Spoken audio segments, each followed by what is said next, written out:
We are live. Hey, we're live. Welcome. We're strata cutting tonight, building blocks. And this one is, we've been working, 3 hours so far, building the face. And try to make a pisswig hairdo. That is my goal, to make it like a ferret or just a dead animal up there, but flamboyant. I cocked his head a little bit, so he's let's just go for it. And I sat down and drew this like last afternoon at 5 and just got it. It took about 20 minutes and then started to get to work. I think it's important that he's lazy, even in his it's all about his own, I don't know, he's going to slouch and be grumpy unless he gets his way all the time. So here he is. He's not, so this is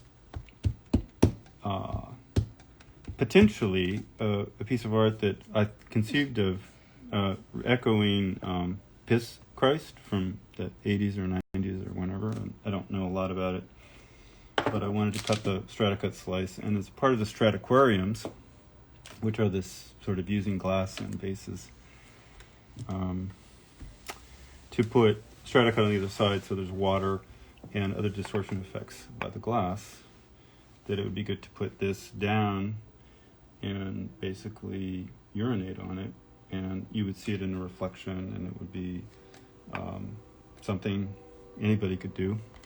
I assume it could be just colored water, and you could symbolically pee just a little bit into it so it didn't stink so bad. These are all theories. Is the symbolism stronger if it actually reeks? This is the quiz. Who's going to answer that? If you physically can't even stand it. If you're retching while you try to take a look. But yeah, I think it will have an odd thing depending on how much yellowing or whatever is in the liquid. But as we've been researching this memory I had just recently about the actual artwork that I'm quoting, and I think I like my fantasy of it more than the actual artwork itself. My fantasy was when I first heard about it, I thought, oh, that's stupid, and then I saw it. And I thought, well, yeah, it's still stupid, but sure, ask hard questions. And You thought the piss idea was stupid, or? Well, when I heard Piss Christ, it just as a title. I thought, oh, come on, yeah, of course you can shit on anything or urinate on anything, of course I know. But in an interview, he said he's an avid follower of Christ and wasn't trying to make fun of him. Oh my effing G. Now you've illuminated a dark corner. Perhaps this won't get used in that way. Perhaps this will be, some kind of apparition of the orange anus hanging on a gold cross, which would be fun to make. That's also coming with all these yellow blocks. They're going to be hanging out here eventually. Maybe you have to shit in it first. Yes. Oh, God. We generally don't devolve too far, but, desperate times, desperate measures. It is a extraordinarily retrogressive political, minority. They know they can't win elections, so they're going to stop you from voting. They know that they can't they have to control your mind and your body, or they can't control outcomes. And follower asked if you'll be selling this at the art show. Yeah, absolutely. And I'll bring it down and cut a piece for you too, if you just. If you don't want the piss. Yes, no. Thank you for. You can pee on it yourself. Yes, I was going to charge $20 for the pleasure of somebody going into the bathroom, taking the jar, and then coming over and pouring it, and people could, applaud. Well, that'd be kind of cool, actually. Yeah. some kind of group. It should be group participation. This is a team sport. It can't just be one person's. Okay, we're back to explaining what I'm doing. I'm adding some brown sinews in his musculature. So, like, if this is like where the arm is going to be up here, hanging off this thing, I'm building those shoulders right now, but I'm adding, like, this is sort of like extruding a wood block, where you take every cut and every color and try to make it mean a shape at the same time. So I'm sort of sculpting the S-curve of his upper arms right now. Oops.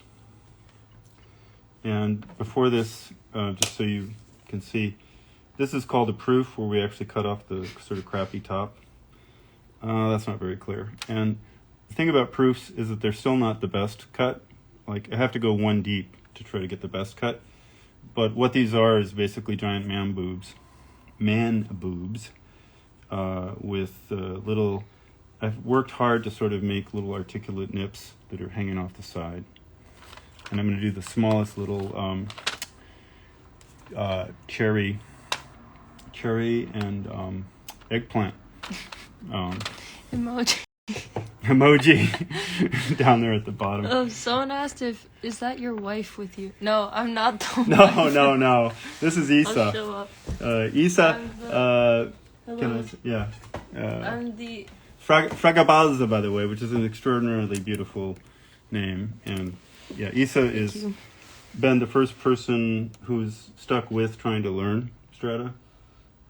She's been videotaping and taking extensive notes. So this is like, what would you say, the 20th or 30th video we've been working on? Somewhere in that range. And so there's been a lot of other blocks that we've documented.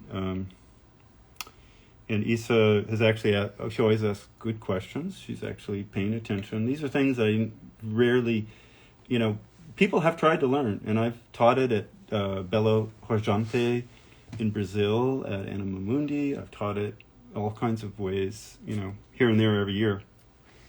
And these are the most detailed documents of the creation of these blocks I've ever been able to do, partially because she sticks with it, Isa does, and then asks a lot of really pertinent questions that other people just don't spend the time to go that deep. So it's really been fruitful.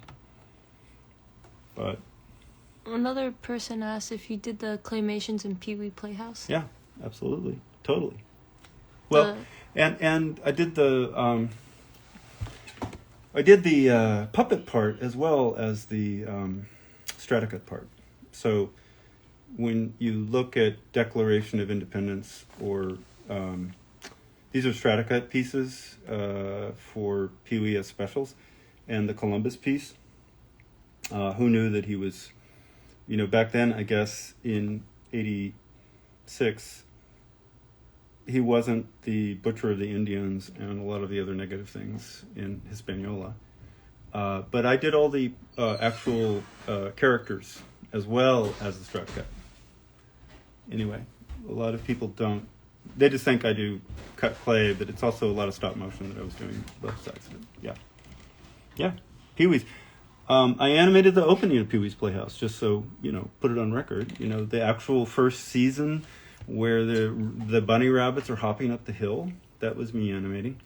There's a beaver, if you know Pee-wee's opening really well. That's my sculpt. And I just whipped them out. But nobody told me how to design it. Nobody said, okay, change it. They just said, build a beaver. Make rabbits. We got to shoot this tomorrow. And the camera move, I think, was John Benson. And we stayed up 24 hours straight to get the entire thing up the grass hill, which had mystery wind. If you do stop motion, mystery wind is when you're on a carpet and your fingers touching anything as the characters are on that carpet make it go shudder and drift. So if you look back, there's not a lot of that. I just think there was an enormous amount of technical panache that the set, which was thrown together very quickly and animated, straight up, actually came out pretty well. I was very, 24 hours straight? 24 hours straight, for yeah. the opening? Yes, and the same thing on the beginning of Big Time, which is How come? it just takes that long. You can't if you For the stop time limit? if you stop in the middle, something may drift, a character may come off the wire. There's just no other way, and this was true of the opening shot of Big Time too. I directed that as animation director at least under Steve Johnson, who was did the whole rock video, and so it's the whole first 45 seconds of Big Time is all this organic animation with these bubbling things. That was a 24-hour shoot. And I did Stratocut too. Just a little history. It was fun.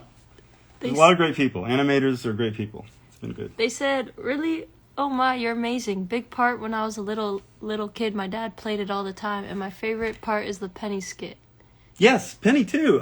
So Penny is great because I animated 3 Pennies. To be specific, the Aardman animators who do Wallace and Gromit and are great at, Chicken Run, brilliant designers for, they have just invented a whole new character style for clay, which is brilliant. They had worked on Sledgehammer, which was the rock video that came before Big Time. For Peter Gabriel? For Peter Gabriel, right. The Aardmans in Bristol. And so they were brought over to work on Pee-wee's because of that. And they had to leave. So 9 of the first episodes of Penny are them, and the last 3 are me trying to imitate them because they had to hightail it for some other gig they were obliged to go do. So whether or not you see the differences between the 2 animation styles, it is a lot of glass, animation on glass that I was doing. Huh. Yeah. But when I first was hired for Pee-wee's, I went to say, hey, I'm an animator, I'd like to animate. And they said, well, we're all full of animators. There's no animators left. All the vacancies are full. So it was Daryl, and I'm forgetting his last name, forgive me. Daryl was the DP of Pee-wee's, the live action and the supervising stop motion, but of the live action.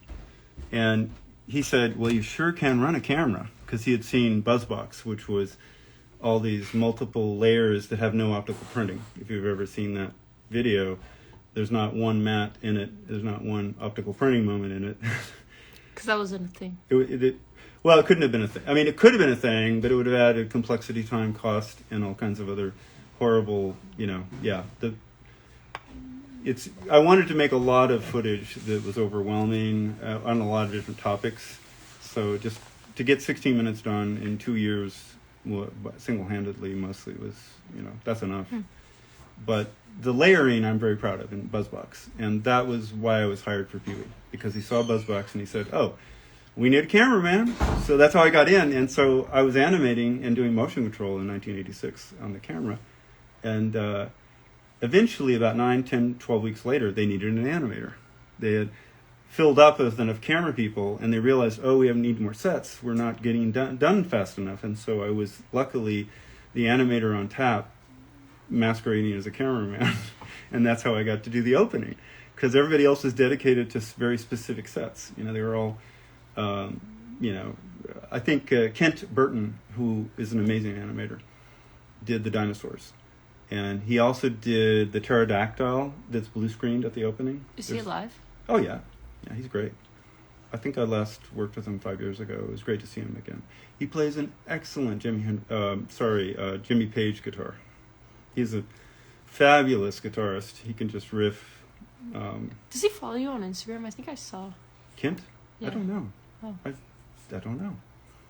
I don't look closely enough, but I shall continue. Thanks for the question. They asked if you were called to do a Pee-wee reboot, would you do it? Yeah, I'd do it. I did Pee-wee's the second year. That's when Columbus and Declaration of Independence were done, which was done in L.A. So it was a way to come back after the rock video and Pee-wee's Playhouse from New York, which was an amazing experience. And everybody should live 1 or 2 years in New York just to feel it. But coming back to LA was a chance. I was born in San Diego and, raised mostly San Francisco, LA. Various times I've been in all those cities. So going to New York was really, I just love new places. And, going to Europe when I was 11, but I diverged. We talked about that earlier. That was great. I got to come back and do the second season of Pee-wee's in 1987 in LA. And that bridged me to all these other things I did in LA, which were really constructive. Like the Michael Jackson piece came right after that. And then Idiot Box and MTV stuff came after that. I did Sesame Street, all these things. I was just able to use my style of animation as a work for hire, which is really incredible. Usually you're saying, hey, I'll do whatever work you design for me and I'll animate it or direct it. But this was them saying, hey, we like what you have. And for that golden period till maybe 89, as MTV started to churn into something else into the 90s, I started doing commercial work where they still wanted my style. I mean, that piece you posted a day or two ago, which is the Honda crazy man face, that was my first, I think it was my first, no, it was my second or third commercial. I'd done other commercials. That was the first time I was prominent. I was actually, in a sense, co-directing it because so much of it was my piece of it. And from there I bridged into being a director at Limelight, which was it was a really great studio in LA run by Jonathan Kerr. He was a great executive producer, and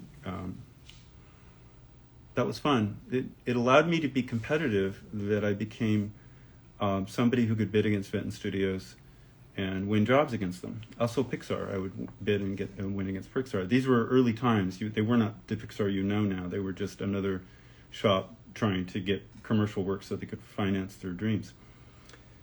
And so that's why I ended up in Portland. In a sense, I believe Vinton Studios realized it's better to adopt him under our wing.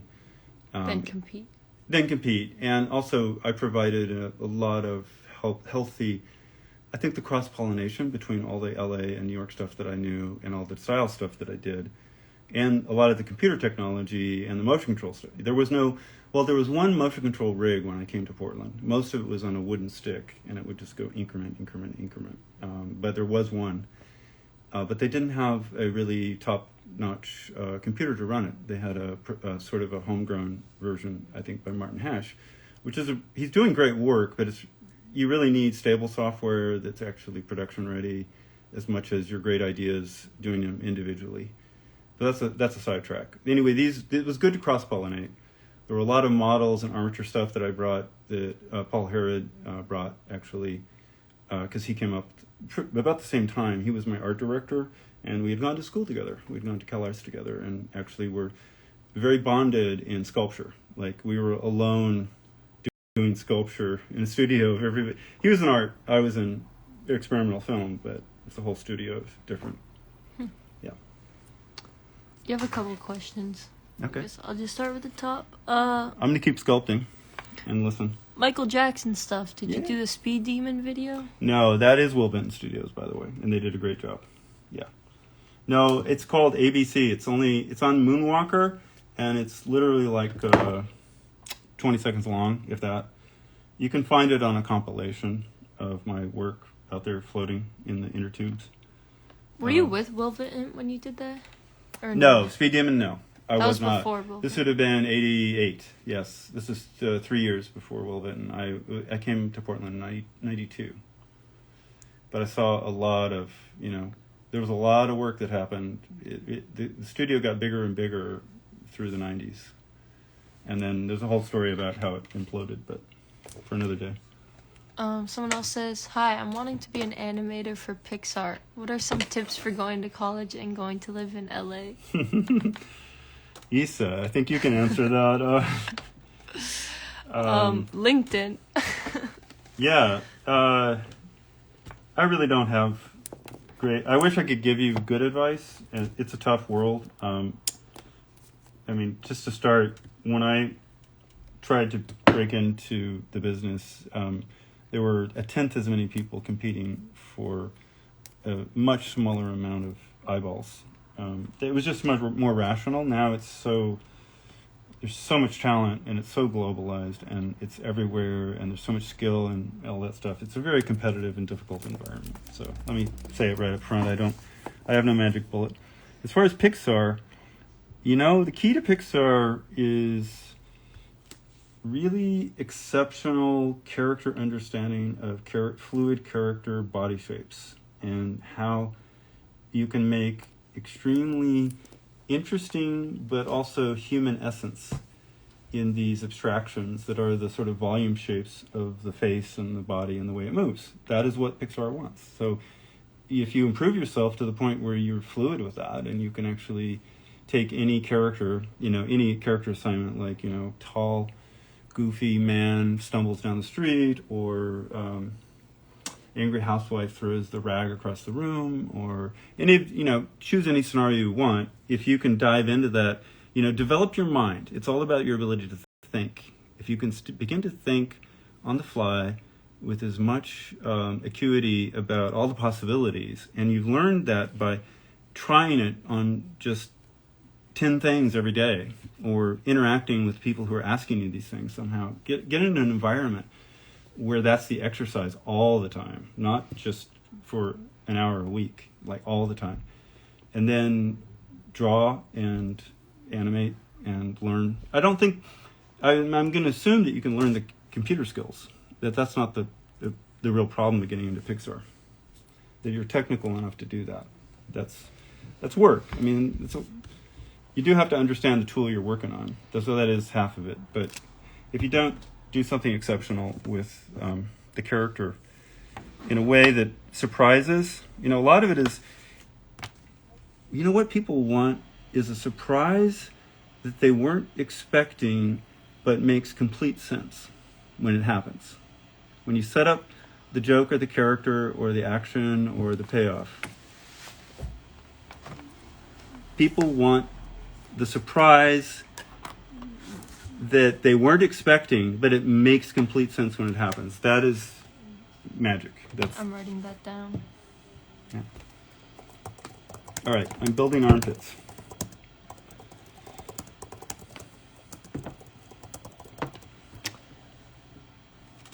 How did you get involved with Freaked?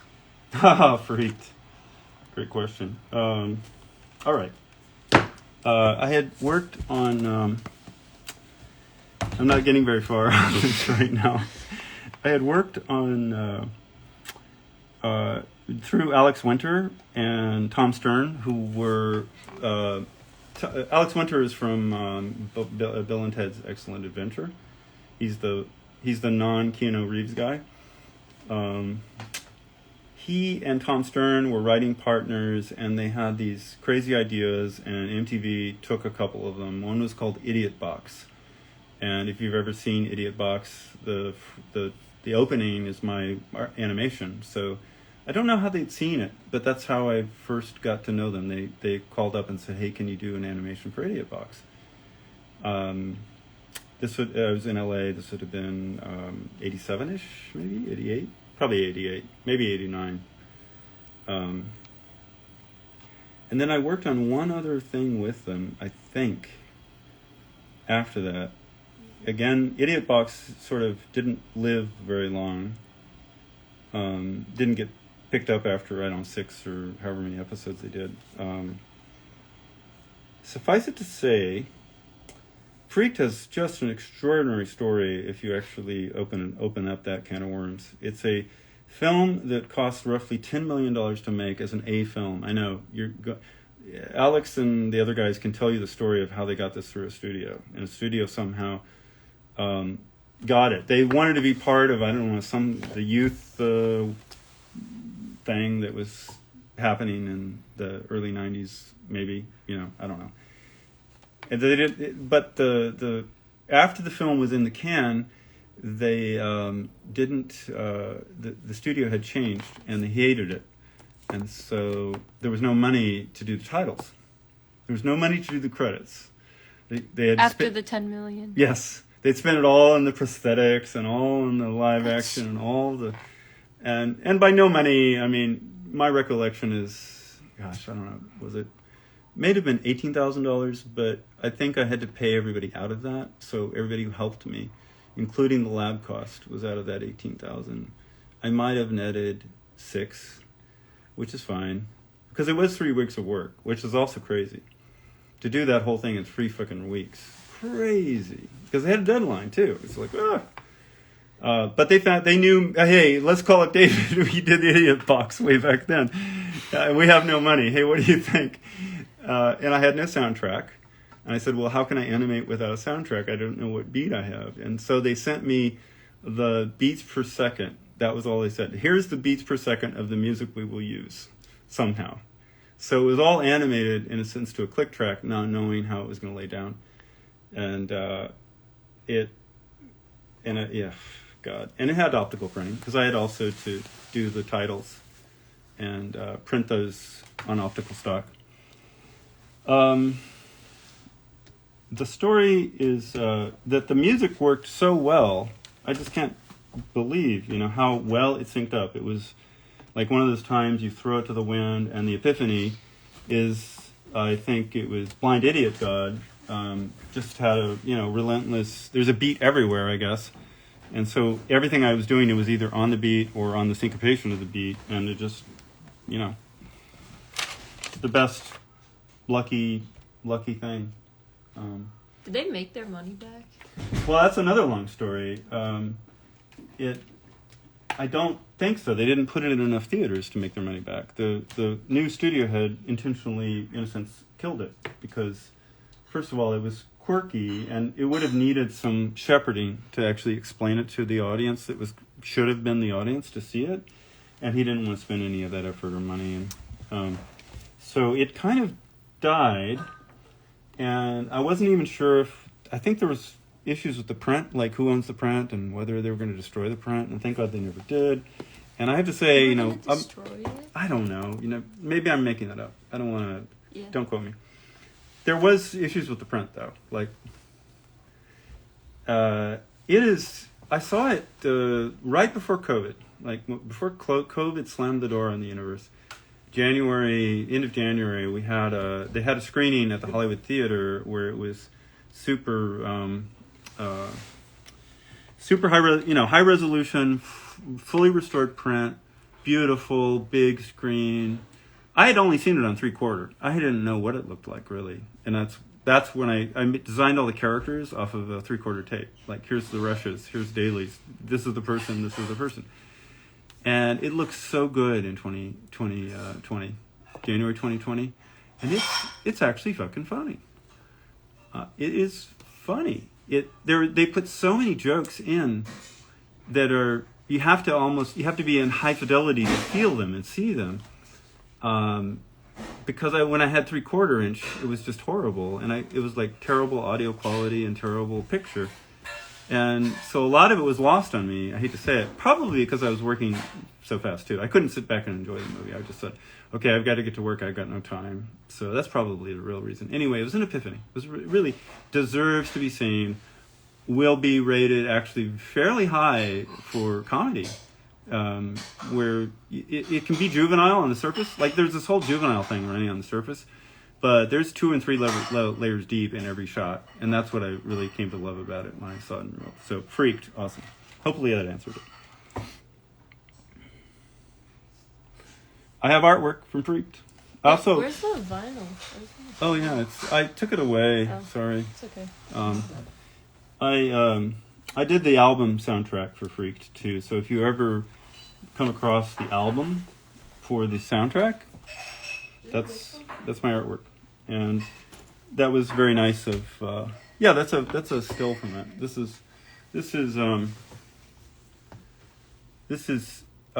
Stewie as a monster. Stewie Monster is the end of Freaked. He basically takes the Zygrot 24 and becomes ginormous and hideous, and he's able to beat the corporate monster who's taken Zygarde 24 or something. They have this epic battle at the end on stage. So this is a Stratocut version of Stewie, and it is in it was designed for the album.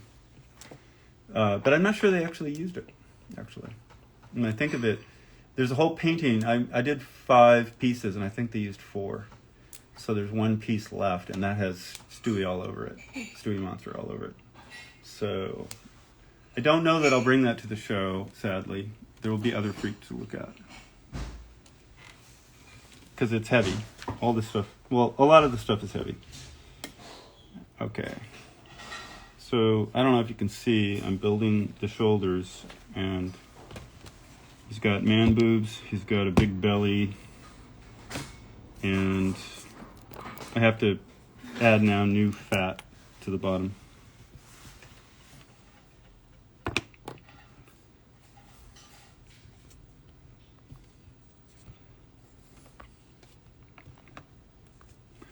This is what I call Mia Fiore, which is an ancient extrusion. Everybody can do, most people can do Mia Fiore. It's what Fimo beads are, and caning would be the other word for it.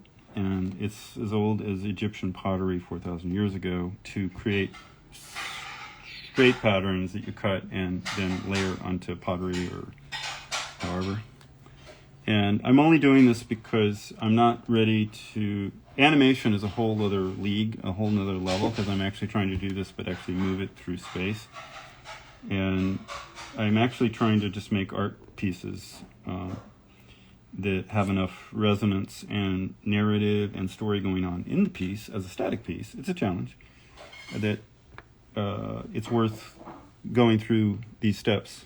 At the very least, the repetition of any image multiple times, like 7 slices put on a board, has kind of an interesting, it's like a mechanical machinery of a funhouse mirror world that it mimics our own. It's like an industrialization of childlike media talking about adult themes.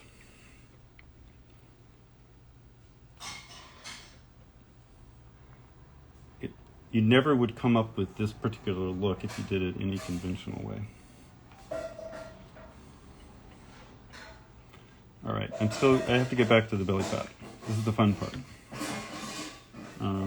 What color are you gonna make the fat this way?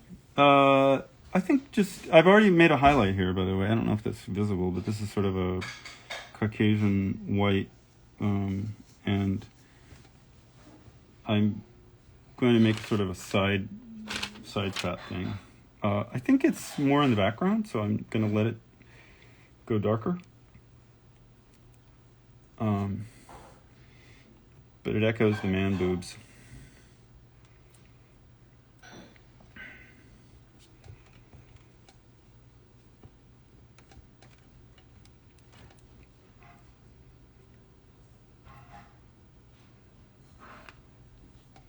No, I don't want to use that. So this is how a block of clay comes out.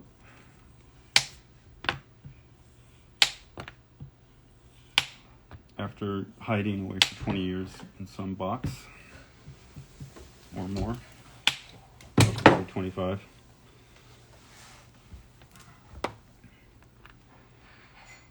I have to articulate the inner abdomen, the sort of side flab now around the belly. Yeah. And I'm doing it sort of fast and dirty, but if I were here, using this sort of lighter,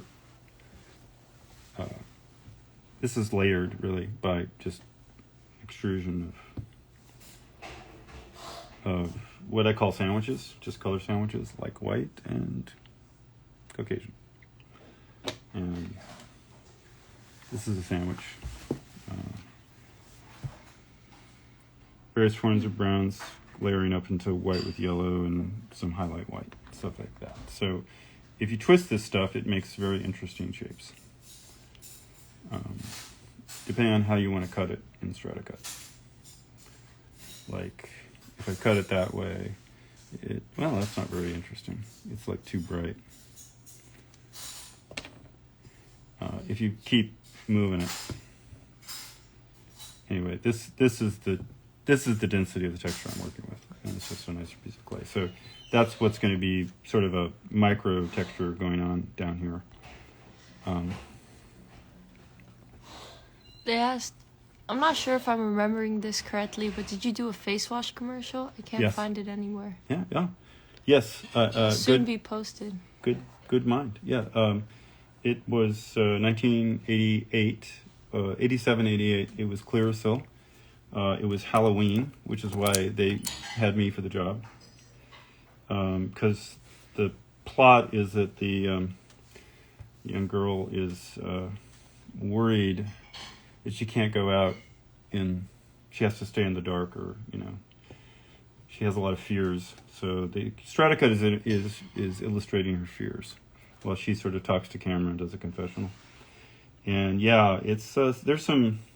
The tragedy of that is mostly it's a kind of a good story, bad story, but is that I had to maybe run the Stratacut too fast, and there was too much animation density or speed of motion maybe on some of that. But the good news is I have the footage, and the footage in the primary sense, is beautiful when you slow it down and you actually just focus on the things. The waves are beautiful, the textures are beautiful.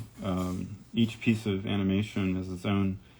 It's high quality. It's not been through the video 90s. The video in the 90s. It's still, we're gonna have to get better masters now from all the stuff that was standard def. That was standard def. So AI will improve that stuff at some point when people really want to see it better. But current commercial AI is evidently not good enough to sharpen things.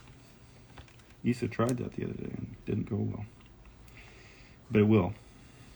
Does her head turn into a jack-o'-lantern? Yeah. At one point? Yeah. Good memory.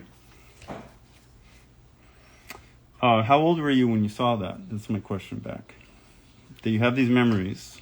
How formative were you watching the screen that they lodged in your head that you could remember them? Did you watch them on TV?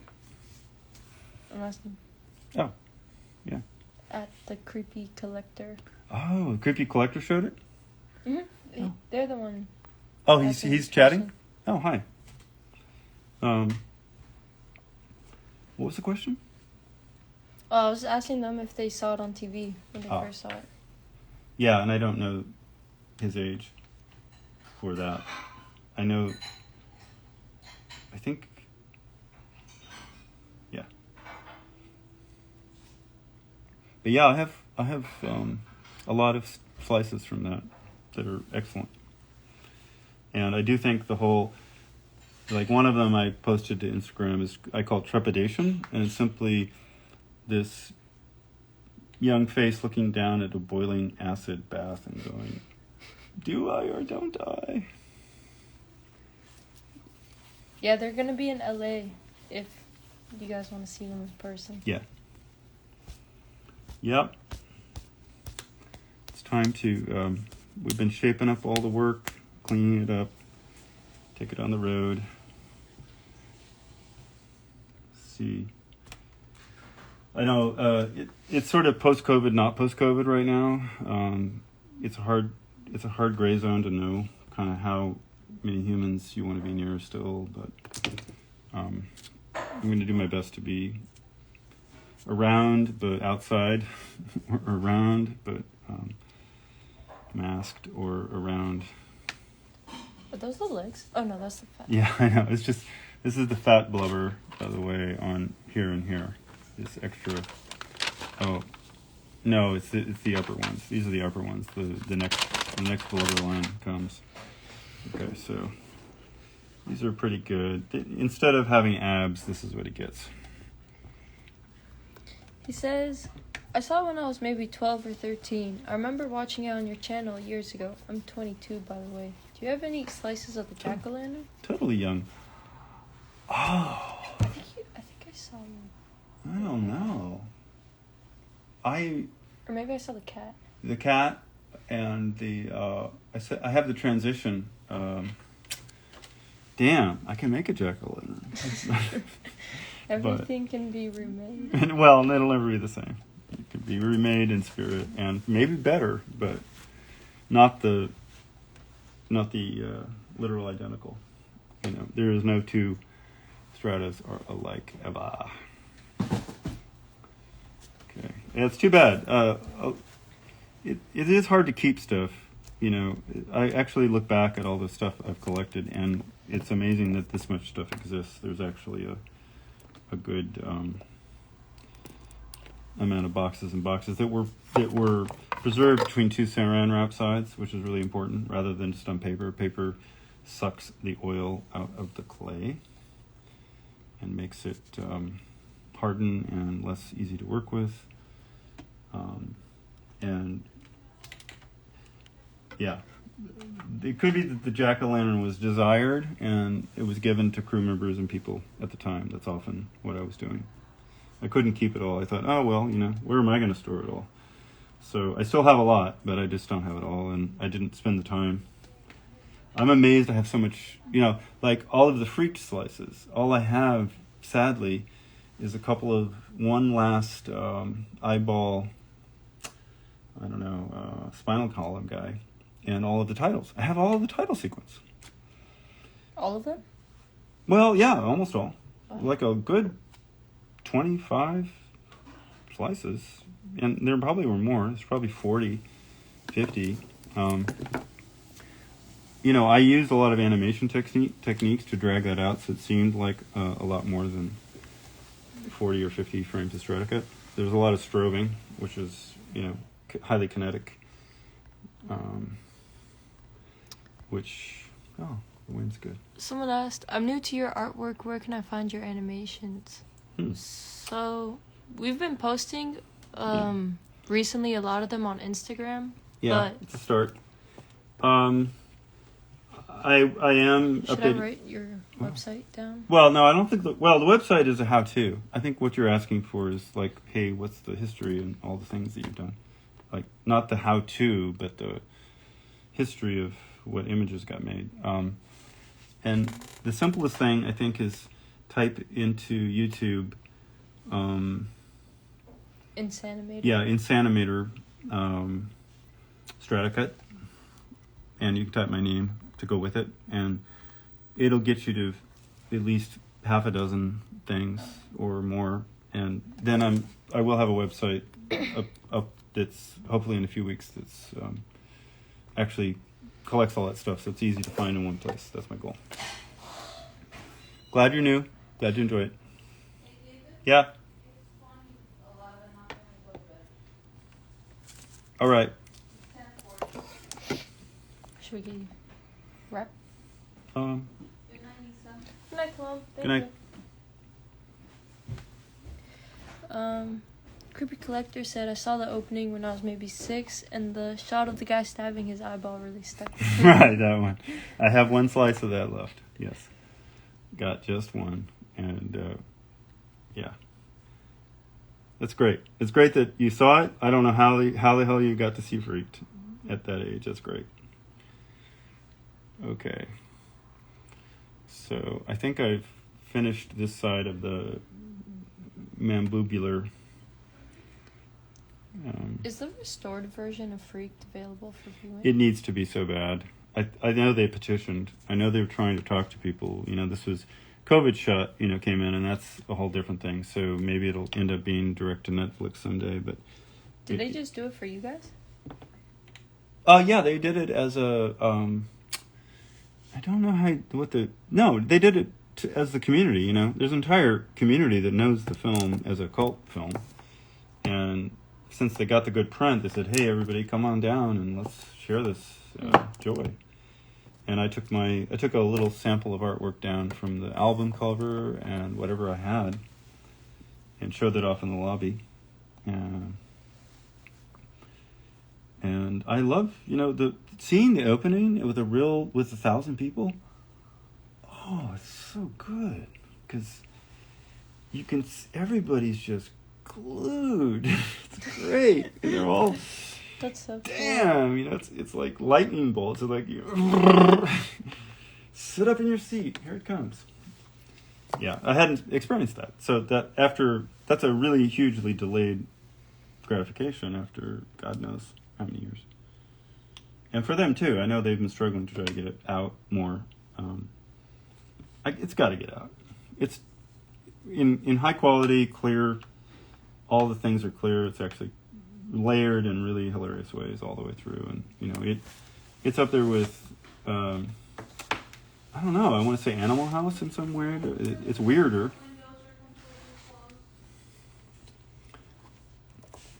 Again? Oh yeah, I will. Yeah. Okay, he's looking pretty blobular. The curtains are closed. You won't be able to see. Yeah, the right one is closed. Only the. Oh yeah, no, I'll get it done. Don't worry. Thank you. This morning it was still open. Oh. All right. Well, yeah. I don't know if that reads. That's the front side. Yes. No, it's the backside. That's the backside. But I do love the blobbiness is feeling good to me. Like this is the front side. The sweaty. Yeah. All right. I'm gonna put one more extra roll now of blah blah. I think that'll help it. Yeah. Yeah, it's just blubber all the way down now. It's just like rolls after rolls, and you just have to shrink them because otherwise this sculpture would be like 1.5 feet long. But in the magic of animation, I'll find a way to. He says he has the Blu-ray, but he hasn't watched it yet, so he doesn't know how good. Right, I have That the Laserdisc, and I only got that.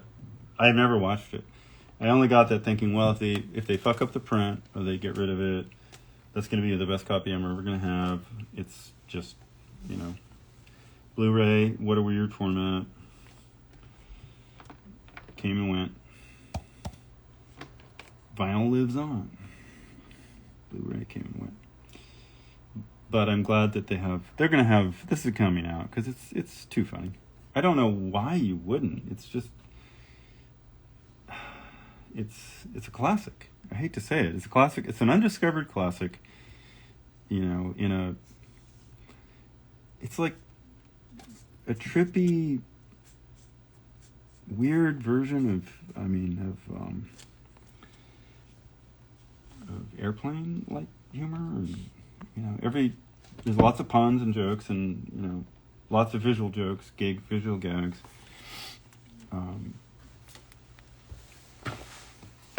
I don't know. I really have. I was expecting it to be pretty good, and I thought it was outstanding. There you go. I expected that, yeah, and to see 1,000 people actually respond and endure and just go through that opening like butter. It's like, oh, what a great way to launch that thing. Finally. What year was it? I shot it in December of 1992, and so I remember handing it off like near Christmas out the door. Maybe it was in early January, first week or second. So Freaked would have come out in 93, I think. And oh yeah, it was. And when it was restored? Just recently, it would be 2020. Was when we finally got to see it. It played, some kind of. I think it was American Cinematique or something was the sponsor of it, and the Hollywood. The Egyptian is, the Academy uses the Egyptian for screenings. I think I don't know. It's kind of like a institute and theater, kind of. I think. So I think they were, showing it to advocate for. This is a way of generating enthusiasm for its release, I think. Yeah, I can't find it online. Yeah, sad stuff. It's going to be great someday. Oh my God. Release the Freaked. Release the Freaked. Till then.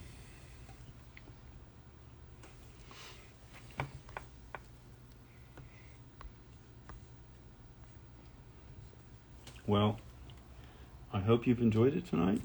We brought some live Stratacut construction.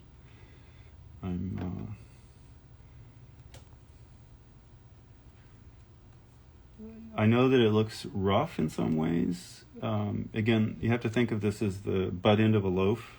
You got to go a slice or two in, and then it really gets, the clarity of the design gets more precise.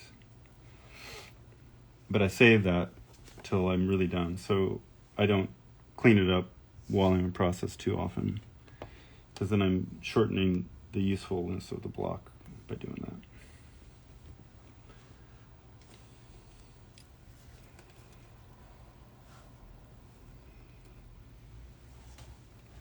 I'm getting there. I'm almost to the, but I'm also maybe out of,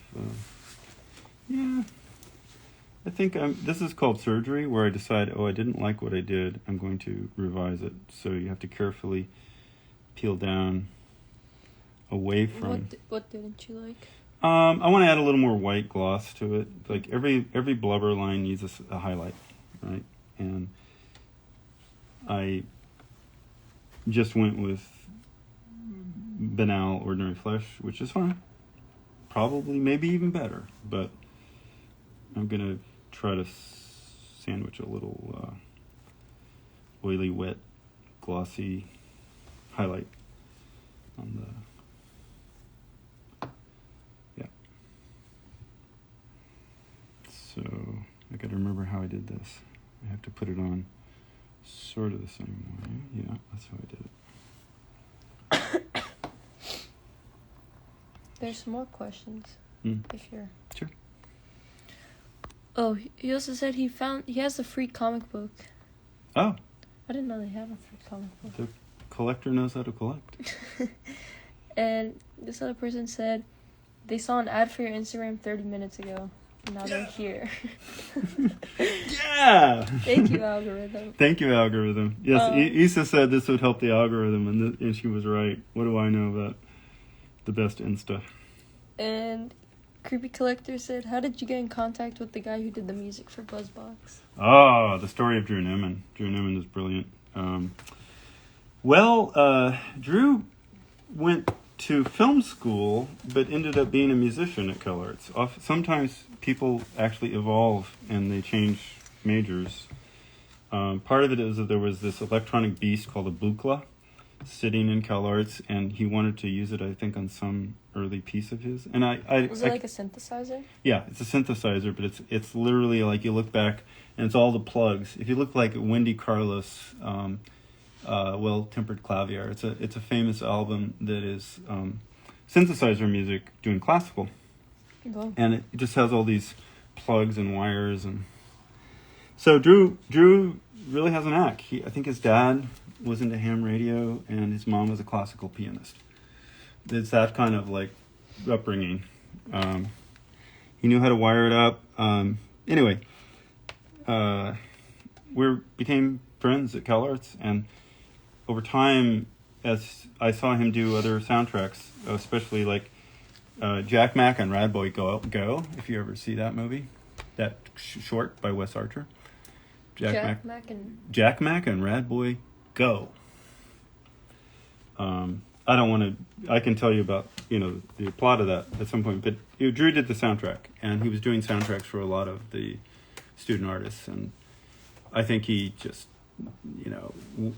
mine was the most challenging, difficult piece, no doubt, he would ever have to try at that age, and he did so much work getting these tiny little quarter-second synthesizer bytes and bits in 1985 to somehow layer. If you listen, it's kind of like my optical printing joke. There's no optical printing. Well, there's nothing but redundantly laid on one-off sound clips being laid again and again and again. He had some kind of time code base that he could understand how to lay it down on the track again and again. So it's all just layered up and built. It's really a magnificent piece of audio, and it fits the thing so well because it's both manic and it knows where it's going, but it's manic. It's very happy and manically happy, but it's also horrifying, and it's also taking you up twists and turns and taking you down and spreading out when things melt. And so it married to the visual to me so well that it made the visuals really compelling because you could hang with the story. Part of the ability to even comprehend what the piece was about was the soundtrack giving you all the clues. And then it was emphasizing all the squishy noises and sound effects. So it took him about 6 months.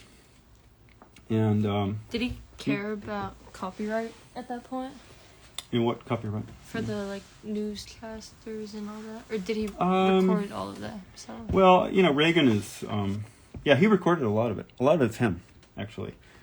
And 6,000 no, he got that. Reagan is public domain. A lot of that audio is public domain, and then a lot of it he concocted, and all that stuff is so altered that there's no, the original sources are relevant. But again, he kind of bridged a lot of different voice tracks that are him in there, which he does a great, sort of obnoxious salesman voice. Mm-hmm. That's him. And anyway, I guess I'm just through CalArts, and we had a lot of shared friends, and we had hung out and had a good time. And I ended up living like behind Drew when I came back to LA, and in Eagle Rock, 1718 and a quarter North Avenue 46, Eagle Rock. By coincidence?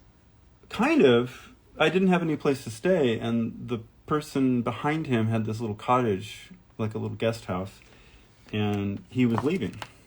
And that was it. It's just like, somebody who's leaving, and it's good rent, and, it's, I get to be separate. I have, a little micro yard and a little separate walkway. I'm not, cheek to jowl with a wall to everybody else in an apartment. It was really good. And it had half of a garage, which was essential because that's where 1 to 40 was shot. That's where that 5 to 1, 1 to 5 and 5 to 1 was shot. All in a 12 by 8 or 15 by 10 garage. I don't know the exact dimension, but not much. And if I hadn't had the garage, I couldn't have done those pieces. Those were low budget, self-employed. Sesame Street hired me directly, or Amnesty International hired me directly. So Drew made that possible. I wonder how Amnesty International saw your work. It was through Prudence Fenton. Prudence Fenton was the animation producer. She was an animation producer on the first season of Pee-wee, and then she upscaled to some lead producer on the second season, and she was involved in Pee-wee's from then on out. So she produced the animation part of Peter Gabriel's Big Time. So she went with the director of Pee-wee to go do Mike Johnson. Is it Mike Johnson? I hope I don't get that wrong. Anyway, Johnson was his last name. Was the director of Pee-wee's Playhouse the first year, and of Sledgehammer, and of Big Time. So he was the common thread. So once he picked up Prudence as an animation producer, especially in New York, that's who he used. And then she was connected, of course, so when Pee-wee was coming back to the West, she came, and that's why I was asked to come and do the other Stratacuts there. I don't know that Steve did the second season. I don't believe so, but I could have it wrong. Bless you. All right. Should I do 2 cherries and an eggplant here? I think it's too much work. I'm going to do... I'm ready to actually put in the crown. Do you think the boob needs a little more definition? Oh yeah, it's in there. It's just you can't see it. Oh. So we're making a proof here where it's cutting off the tiniest amount to sort of get a logical. Is it? Oh yeah. Yeah. Yeah, it's in there. It's just all messed up on the surface. I hope. Yeah. Boy. So I got to make the little wee. What shall I do? Should I make it like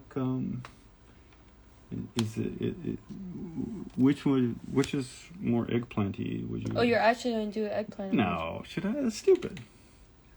People won't get that. I think it's too small for it to Yeah, read. it's too small. Yeah, it's just going to be microscopic. Yeah. I could make it a golden penis. That would be hilarious, actually. Since this is all going to be about, there's going to be a giant gold cross that he's hanging on here. Oh, and it's not like those statues that are rubbed off. Right. That's funny. I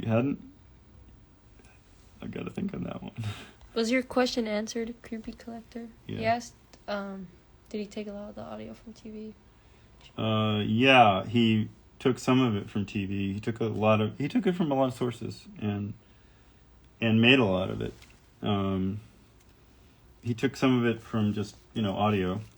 But you'd be surprised, a lot of it is him or the clips he got. I wish I could answer this better, because Drew would answer it very concisely, and I'm sadly secondhand removed. Could I talk to him about it? Drew? Absolutely, yeah. I'd love to talk. Drew's he's the funniest dry wit. He's so great at deadpan and Creepy Collector said you could make it orange. He's been watching porn and eating Cheetos.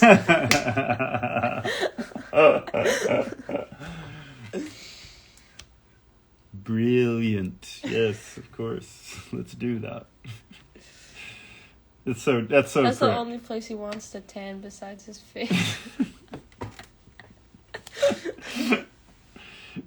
Well, we were going to put a little magnifying glass, but Stormy Daniels got the magnifying glass. Then she saw the real thing, and who knows? The thing about it is, it's not good to demean people for their anatomy and the rest of it, but he is such a fucking prick and demeans everybody, and is so easy with the lies and with the abuse and with the bullying. He deserves to be mocked in every possible way that he can be. And a tiny penis, whether that's whatever he wants to say. The thing is, I can't trust him. So even though, Stormy says he's got a little mushroom, that's how she described it or something like that. It's like, ugh, that's... Again, I mean, people who have maybe that shape, I'm not here to, I feel bad when I make judgments, out of... That's not good, David. But... Well, it's not like the Harvey Weinstein thing, right? That. Which one? His Stormy Daniels? No, that his anatomy was really like. Oh, that's what they said about him, yeah. Inverted. And whatnot. Weird. And they actually used. They had victims describe his anatomy to see if it lined up with. Because it was super weird and like. Dang. Oh my God. I imagine he had an prosecuted alien him. jaw down there.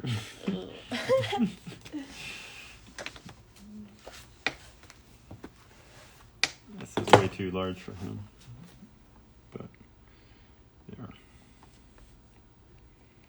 yeah. Okay. That's the little family jewels.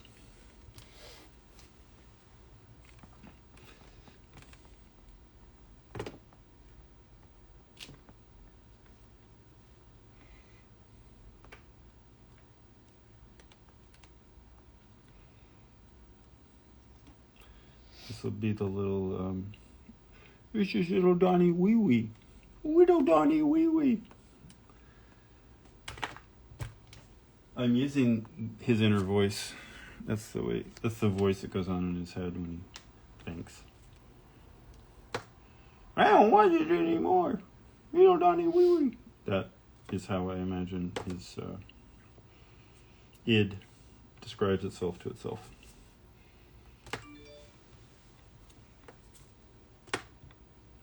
All right, this is way too big. Way too big. I put a little gold rim on it, by the way, just to make it, I don't know, make him a real Bond villain. So I'm simply extruding. I don't know if that's clear, but this is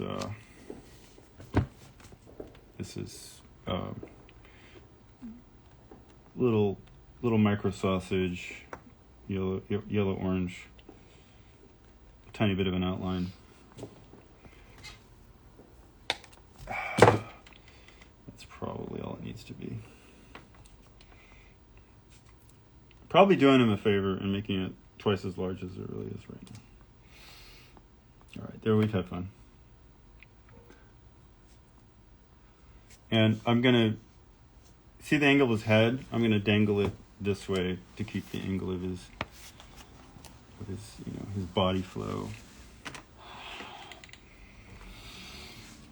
Okay, so now I don't have a lot of this color, and it's very boring to mix it.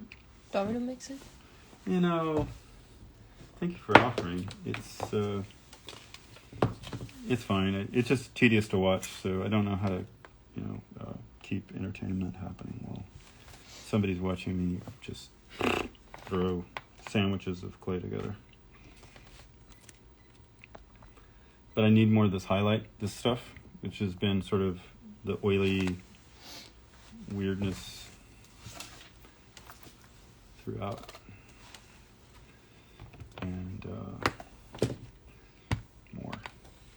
more. Kirby Collector asks, what's your name, by the way? Oh, we'll just keep calling you that. What kind of movies and shows are you into? Jeez. It's probably a disappointing answer, but I like a lot of everything. It's not... I really am open to everything.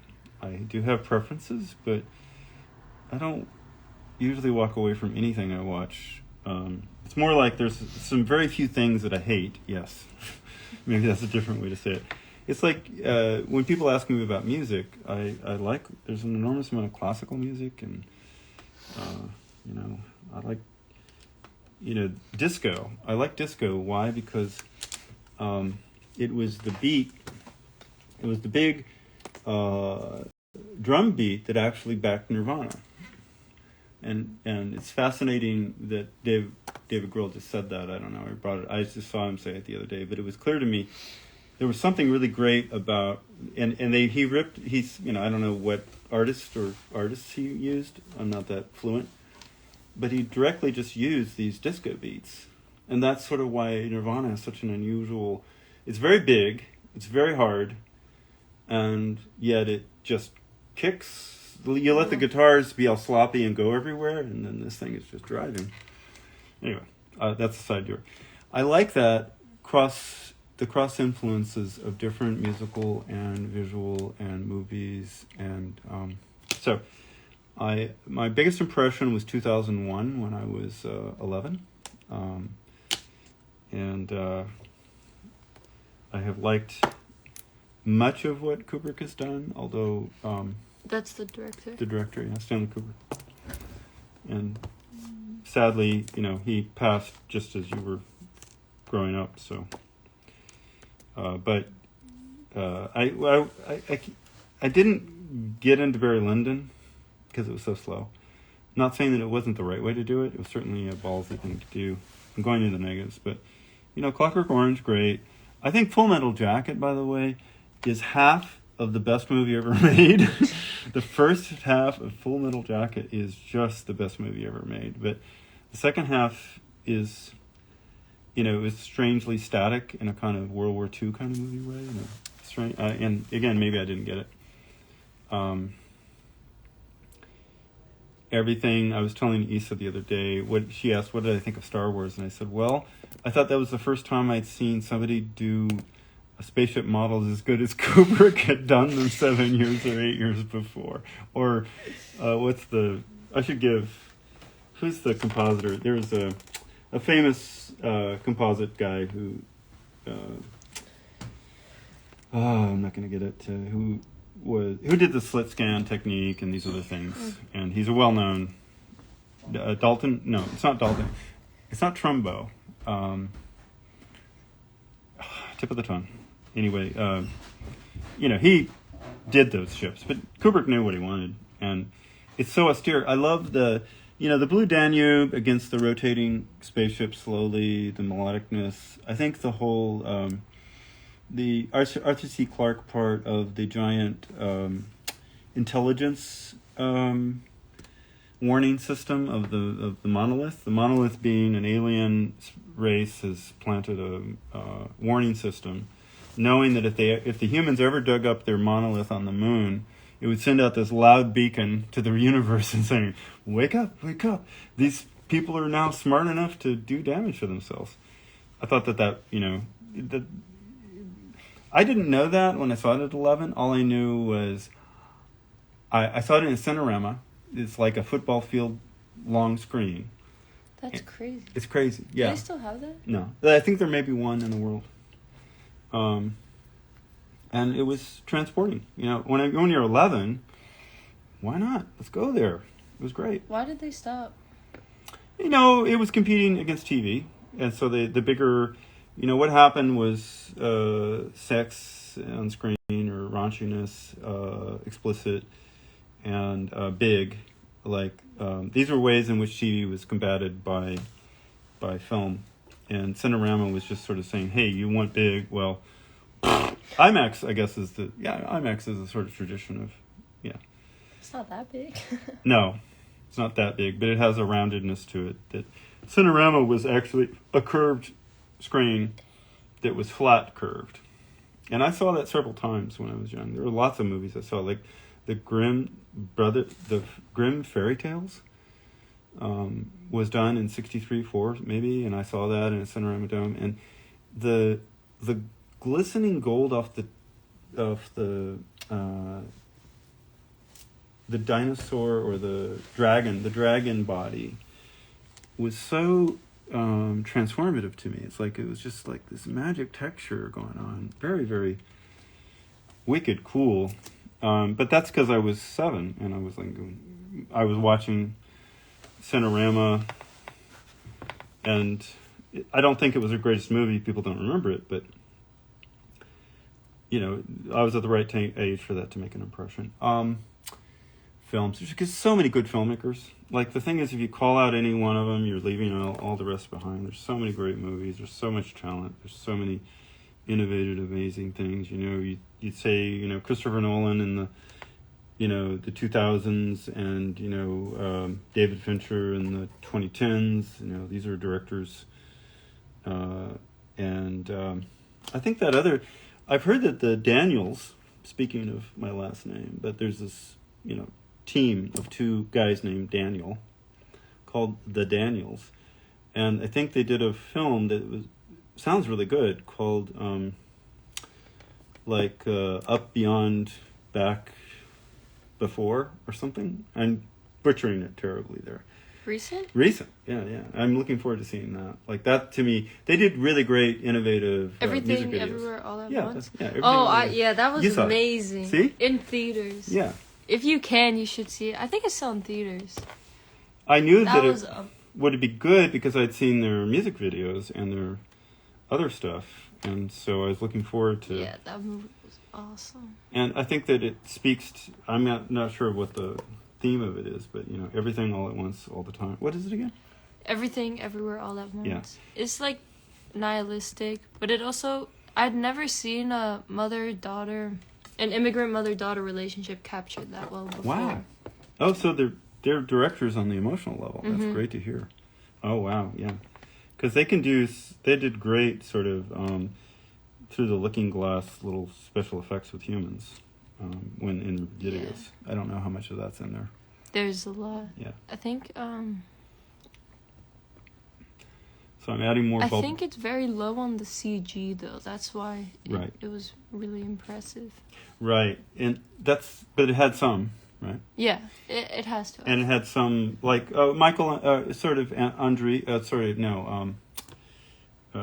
Gosh, I'm trying to think of. Okay, so Kaufman, the guy who wrote Being John Malkovich, and then Michel Gondry, who just did amazing videos, and did The Sunshine of the Spotless Mind, I think, with Jim Carrey, maybe. But Michel Gondry in the, just brilliant. The way he would move through tumbling vertigo space where you never knew which side was up and it was just all fluid. He did the early White Stripes videos, helped make them, sort of iconic with his style of. He did stop motion in a really innovative way. He's just like pixelation or just. So these are some people that I could, the list is long. I could go on, and I probably should because that's like 2%. I mean, I like comedy. I like Airplane because it's so stupid. I like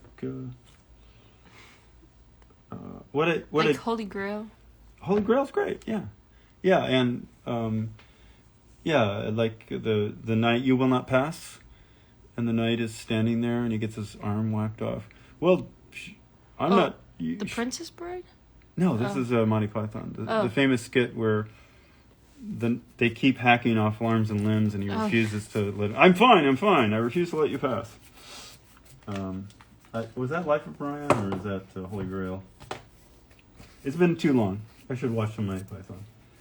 It's a kind of humor that either you're ready, there is a kind of got to be in it. It was an old kind of humor, like original hasty pudding, like OG Jim Carrey kind of vibes a little bit. Well, Jim Carrey took it from them. Yeah. Like his old skits. Yeah, he's more putty face. I mean, I think he's so elastic in his physicality, and Monty Python was elastic, like the silly walk. Okay, so that's a very elastic walk that John, what's his name, is doing, but they were very dry. A lot of it was just talking and situational. Like there's a situation. They're all standing around. Well, what are we going to do? I don't know. What are you going to do? Or, I'm not quoting their bits very well. I know that. But they came out of Spike Milligan and out of the Goons in the UK. And before Python, the Goons were great. The comedy. This was Dudley Moore and. I haven't heard of that. Yeah, it's fine. I'm sorry. I'm digressing. But. And they would say, the Goons were a great influence, and several other British comedian traditions, and the hasty pudding. I guess that's Oxford or Cambridge, or one of them does that shit. And they all dress up like women. It's just it's a grand old tradition in the UK. They're not as. I don't know. They were very hung up. The fact they used chemical castration on Alan Turing. But there's so much gayness in prep school Britain. He did the sin of not being secretive enough, I guess, about it. Can't let the news out. All right, I'm adding more blubber creases. He says A24 produces a lot of good movies. That's who did Everything Everywhere All at Once. Yeah, A24. What does it stand for? A24. I don't know. What's the? Is that's not Andreessen? That's A16 or something. That's a Silicon Valley VC.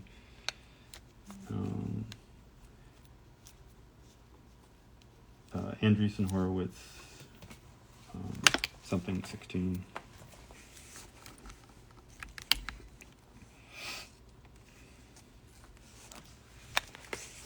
Okay.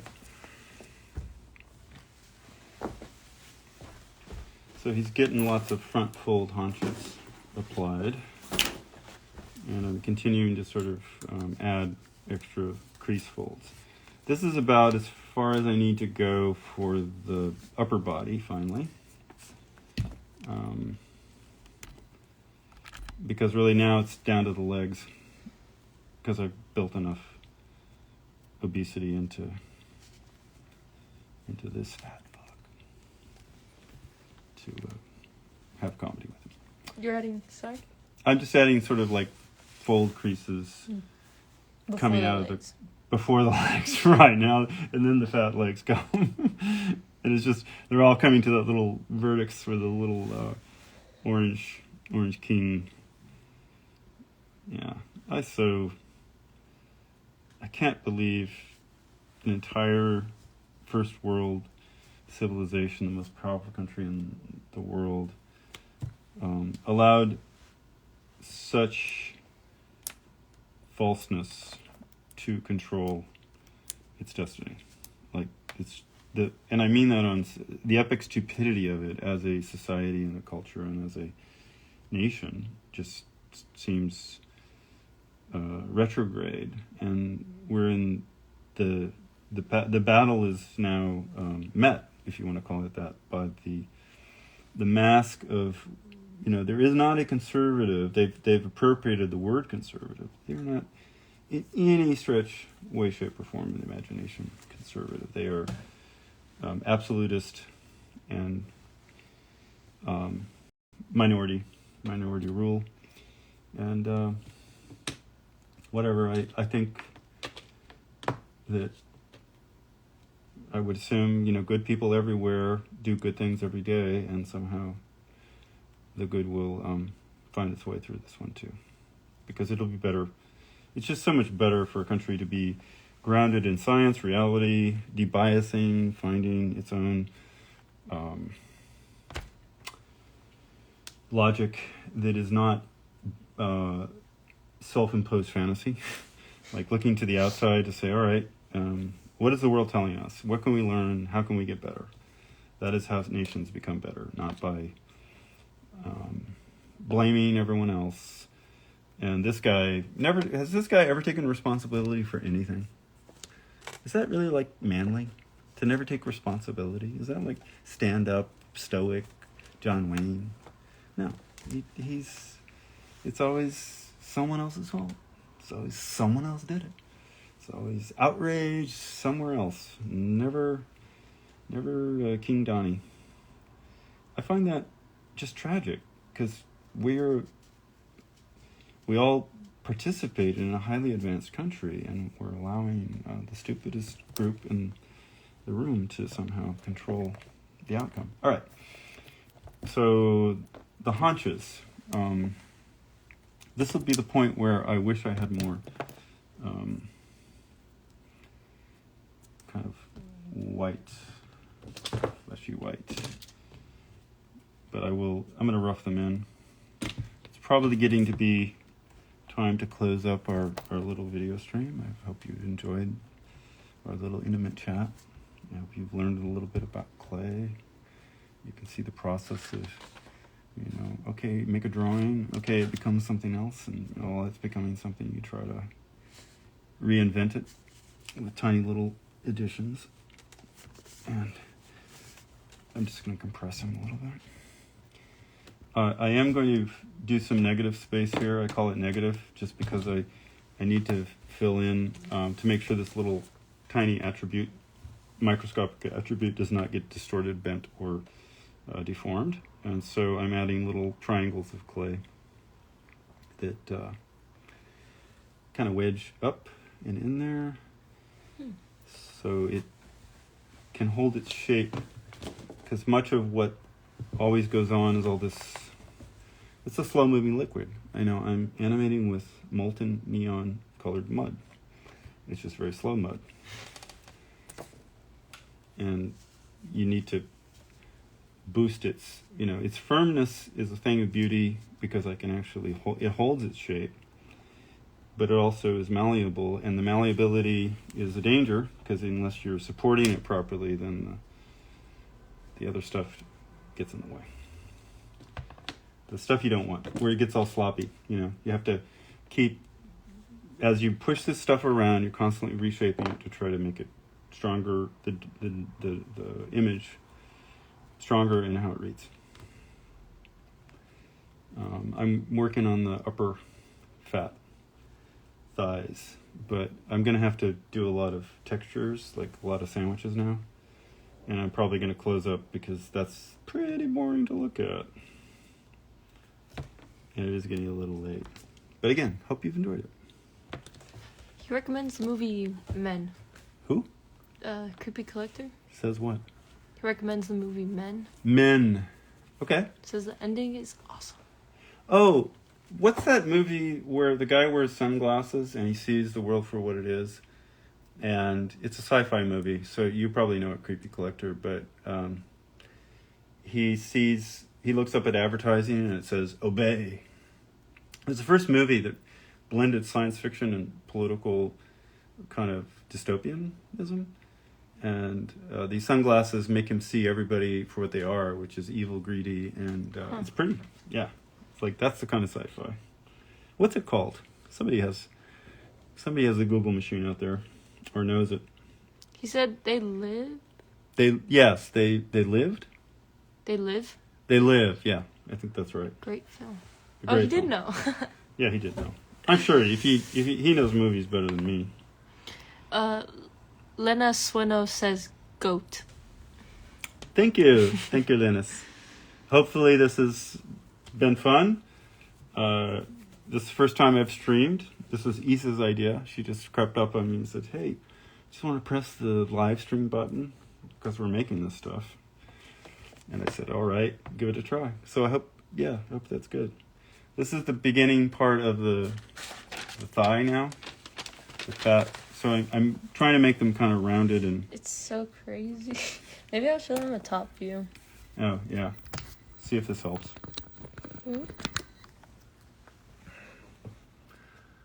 Oh, it's so gross. It's so gross. But the trick is to find what Stratacut is good at, and it's good at fluid, blobby, it's good at clouds and fire, and it's good at mushroom clouds, things that are blowing up. So I've thought about this a lot.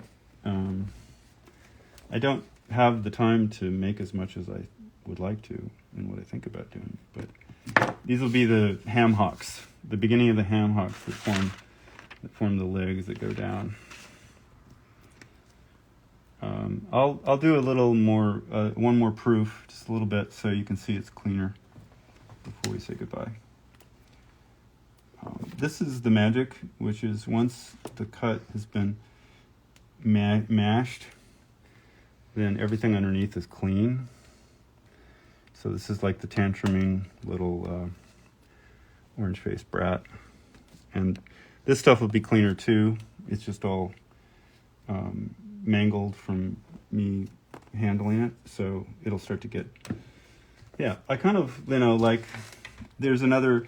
For example, we're still early. There is another shape over here, like this one, but it isn't showing up yet because we're at the very beginning. These are the armpits, and then, I have to make... One arm is just hanging down, dangling. The other arm is hanging out, so they'll be slightly different. And he's too bored to actually care to stand up very well. If you're going to put him to be crucified, he's going to not give a shit about you. So I want to have him have a really lazy kind of, I don't give a shit attitude to what's going on. And I'm pissed about it. I don't give a shit, and I'm pissed about it. It's like, I won the election. If this had happened and that had happened and all the make-believe things in my mind would happen, then I don't have to face my narcissistic personality fuck-up mind that was granted to me by Fred Trump, and his mom. Have you seen his mom? Mm-hmm. He looks like his fucking mom. Damn. And who knows where the bad seed came from, but he's, abused us and the world for... His dad was in the KKK. Yeah. And so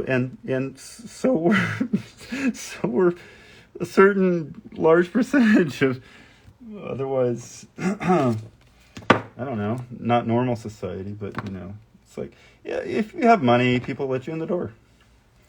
Even if they know you're kind of a stinker. Did you ever see John Kolbig's video on BuzzBox? No. John Kovic? Kolbig? That's what Creepy Collector asked. No. John, spell it. John, take a screenshot. Okay. I'd like to. Any? What is it? Is it an analysis or?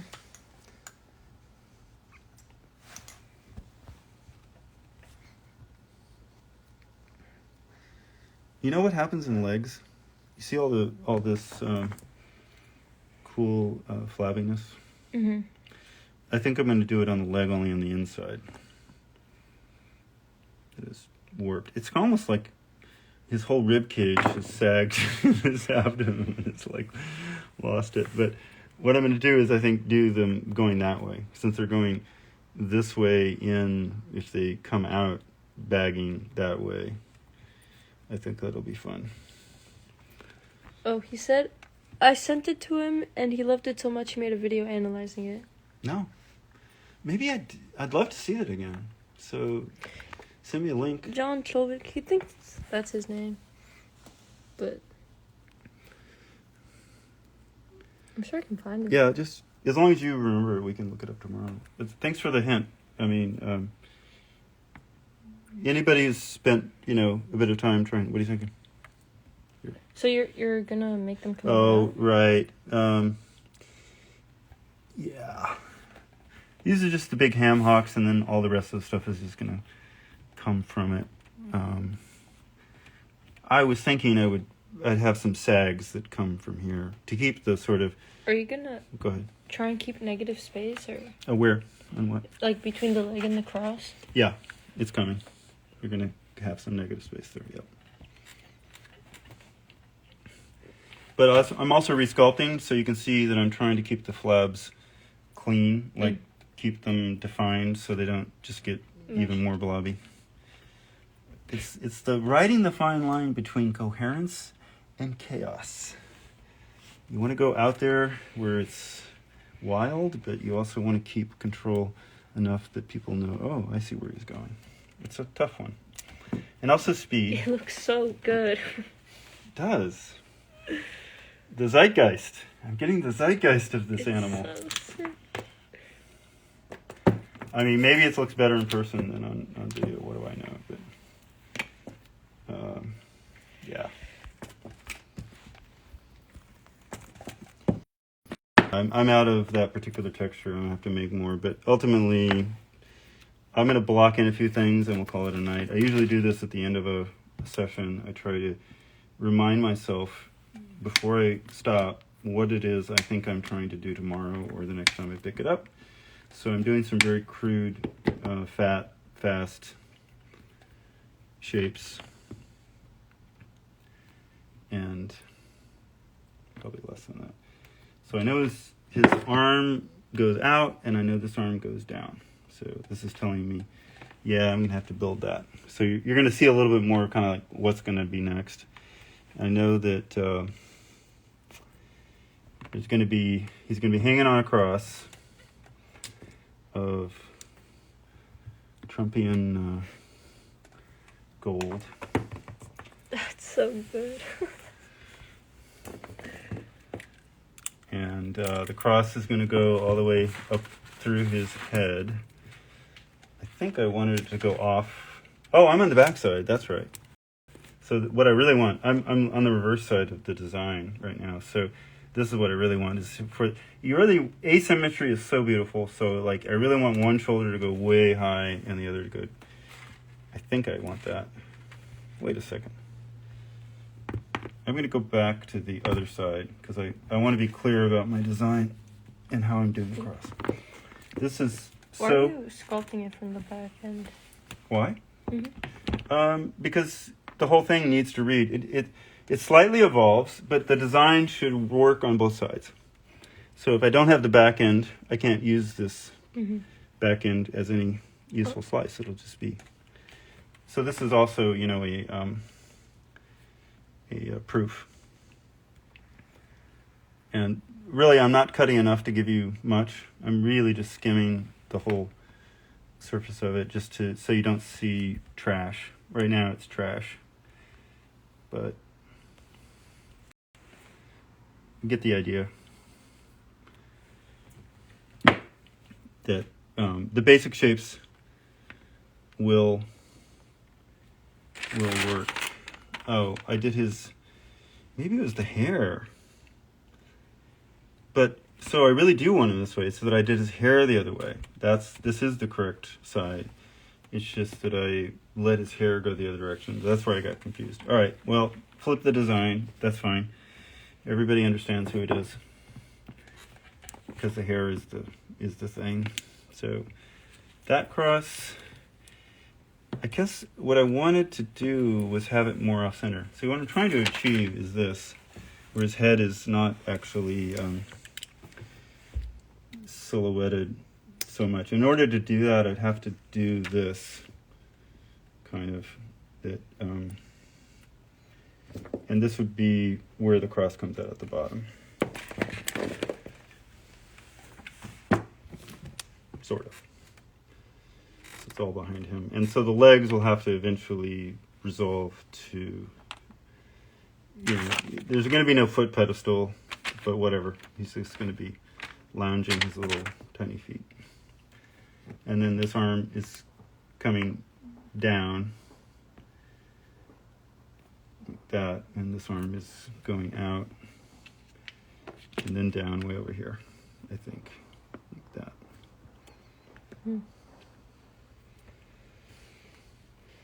So what I need to do is actually have his knee come toward him this way. So this tells me something that I really want next, is actually to do this with this leg and have this leg allow the cross to be seen at some point where the two feet touch, so it gets to like that. I don't know how big I'll make his, you know, how much more I'm going to add to it, but yeah, that's roughly it. You can get the impression. This is where I was. Put the hair. This is where he is. The difference is I have, because the hair went this way, I've put the cross on the other side. That's really, a lot of this is I'm flopping that because I want to get a little bit of this going on just on the side of the head, so it's clear there's a shape that really inhabits him from behind that is clear enough on all four sides to actually be viewable. All right, there it is. Thanks everybody. Thanks for tuning in and enjoying. Maybe you learned a thing or two, and if you can make it to LA, it'll be an in-person, 3 weeks at the house, August 11th. All right. Bye-bye.